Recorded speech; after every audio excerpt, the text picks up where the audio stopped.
Hello mga kachibog, tara food trip tayo ng lechon kawali. Ilaga po natin yung baboy ng mga 1 oras. Lagyan din po natin ng pampalasa, bawang, sibuyas, paminta, saka asin. Pagkalaga po pala ng baboy ay nilagay po muna namin yan muna sa rep. Kasi marami pa kaming ulam nung time na yan, hindi pa nauubos. Pagkuha po namin sa rep, nilagyan lang po namin yan ng asin at saka pwede na po yan iprito. Bago po isa lang yung liempo, initin nyo po muna yung mantika para maganda yung pagkakaluto niya. Ingat-ingat lang din po sa pagpiprito kasi baka matalsikan kayo ng mantika. Ayan, mahapdi sa balat yan. Hindi na po pala namin yung dinoble fry kasi tinesting namin, quality naman, malutong naman siya eh. Kadalasan po kasi kapag gusto nyong ma-achieve yung sobrang crispy, dino-double fry po talaga yon. Huwag nyo rin pong i-overcook yung karne na yan kasi luto na po yan. Kumbaga titigas po yan. Kumbaga kung alam nyo luto na siya, hanguin nyo na. Ibabad nyo na lang yung tuktok, yung ilalim para balance yung pagkakaluto. At ayan nga po mga kachibog, natatakam pa rin ako kahit nakain ko na yan. Pino-voice over ko na lang, natatakam pa rin ako.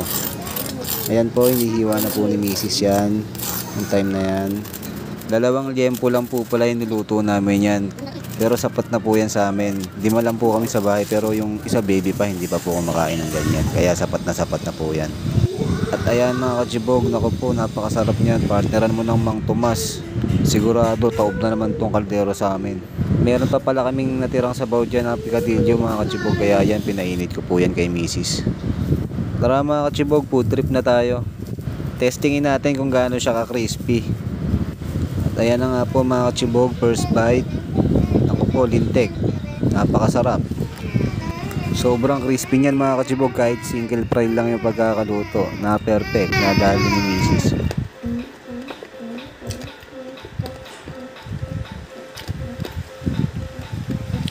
Narinig nyo ba mga kachibog? Hindi ko kasi siya masyadong marinig mga kachibog. Wala pa kasi ako nung yung parang kagaya ng sa mga vlogger, yung device para lumakas yung boses. Pero sobrang crispy niyan mga kachibog. Quality yan, quality.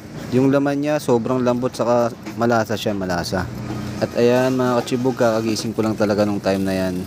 Kumbaga si Mrs. lang po talaga nagprepare niyan para sa akin. Tiga-tikim at tiga-kain lang po ako ng mga oras na yan. Pero kung maaga naman po ako nagigising, ako po nagluluto. Sa ngayon po medyo na late lang talaga gising ko. Kung umabot po kayo sa punto ng video na to mga kachibog, paki-like and comment lang po. Goods na po sa akin yan. Masaya na po ako dun.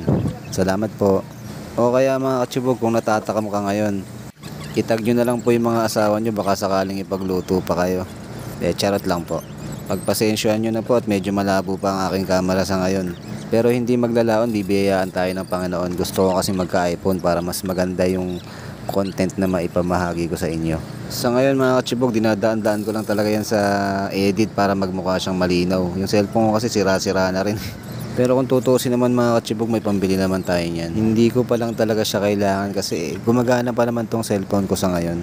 Meron lang talagang importante saka mas kailangan unahin. Siyempre unahin natin yung pamilya natin, yung mga pangangailangan nila. So ayan po mga kachibog, hanggang dito na lang po tayo. Hanggang sa susunod na vlog. Bukas po ulit, nood po kayo ha. Abang-abang lang po, araw-araw ako nagpo-post. Hanggang dito na lang po, bye bye.